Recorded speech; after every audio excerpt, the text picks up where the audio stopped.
The fluorescent lights of the international terminal hummed with a sterile, rhythmic energy that usually mirrored Elias Thorne's internal state before a major negotiation. Today, however, that rhythm was shattered. He stood at the check-in counter for flight QR442, destined for Zurich, staring at a computer screen that refused to acknowledge his existence. The gate agent, a woman named Sarah, whose patience was clearly fraying, shook her head for the third time. She explained that his ticket had not simply been delayed or overbooked, it had been manually canceled and the refund processed via the mobile app linked to his primary account. Elias felt a cold drop of sweat slide down his spine. This trip was not a vacation.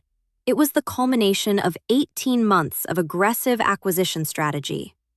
In 4 hours, he was supposed to meet with the board of a Swiss tech conglomerate to finalize a merger that would redefine his career. Without this flight, the window of opportunity would slam shut, and his competitors would be through the door by morning.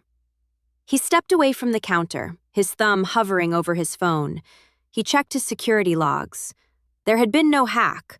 The login had come from a recognized device, the tablet he kept on his bedside table at home. A sense of dread, heavy and metallic, began to settle in his stomach. He dialed Elena, his fiancée of 2 years, expecting her to be asleep given the early hour.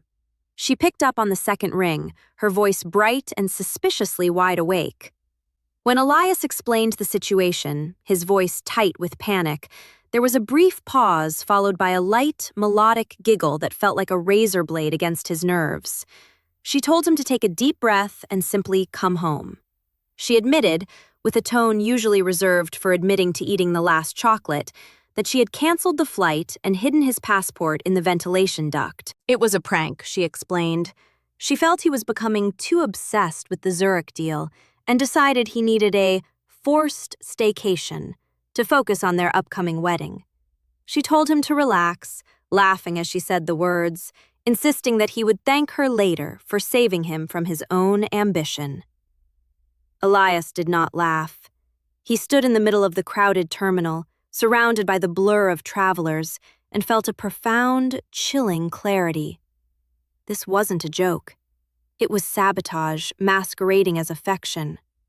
As he sat on a cold metal bench, ignoring the frantic pings from his executive team, his mind began to drift toward the Vane family.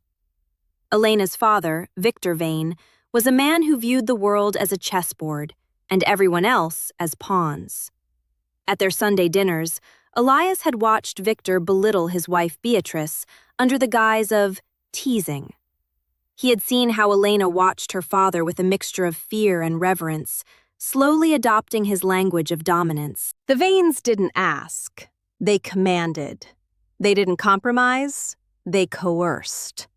Elena's prank was not an isolated incident of poor judgment.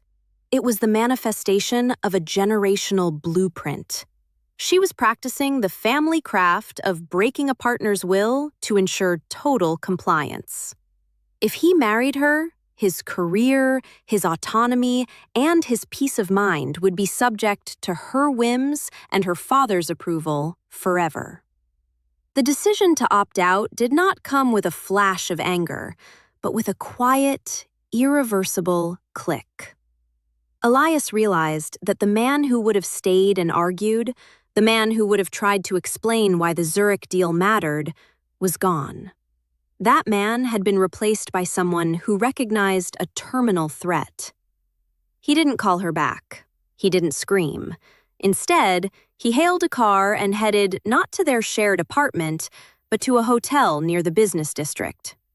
During the 40-minute drive, he opened his laptop and began a different kind of work. The wedding was scheduled for 6 weeks away, a lavish 300-guest affair at the Vanes' private estate. It was to be the social event of the season, a crowning achievement for Victor and Beatrice. Elias opened his master spreadsheet and began the systematic deconstruction of the Thorne-Vane union. The cancellation was surgical. He contacted the catering company first, paying the hefty cancellation fee without a second thought. Then came the florist, the orchestra, and the premium liquor distributors. With each call, he felt a weight lifting off his chest. He reached out to the venue coordinator at the Vane estate, informing them that the event was void. When the coordinator stammered about Victor Vane's temper, Elias simply stated that the contract was in his name and his credit card was the one on file.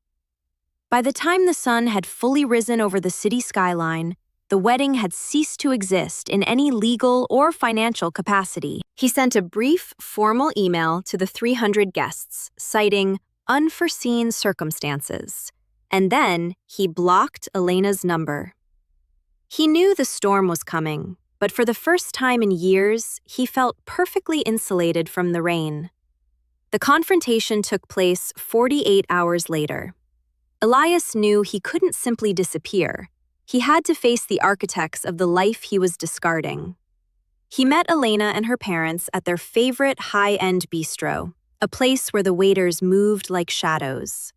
Victor Vane looked like he was vibrating with a silent, volcanic rage, while Beatrice gripped her wine glass so tightly her knuckles were white. Elena looked confused, her eyes red from crying, but beneath the tears, there was still that flicker of vain entitlement. Victor didn't wait for the menus to arrive. He leaned across the table and demanded to know what insanity had possessed Elias to embarrass the family. He spoke of the money wasted, the social standing compromised, and the shame Elias was bringing upon himself. He spoke as if Elias were a rebellious employee being reprimanded for a clerical error.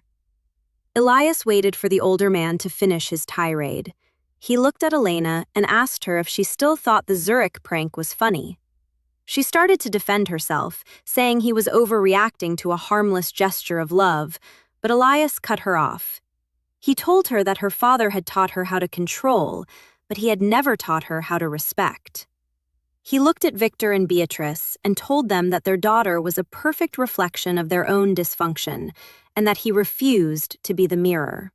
He stood up, placed the ring box on the table, containing a diamond that represented 3 months of his salary, and told them that the shame belonged to them for raising a woman who thought sabotage was a game. He walked out of the bistro before the first course was served, leaving the Vane family to face the wreckage of their own making.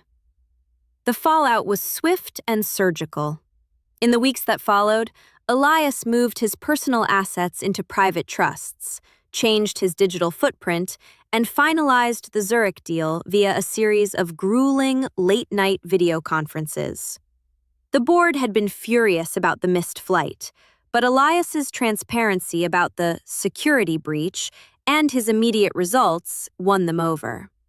He sold his interest in the city firm and began looking toward the horizon. He didn't want the noise of the city or the shadow of the Vanes hanging over him.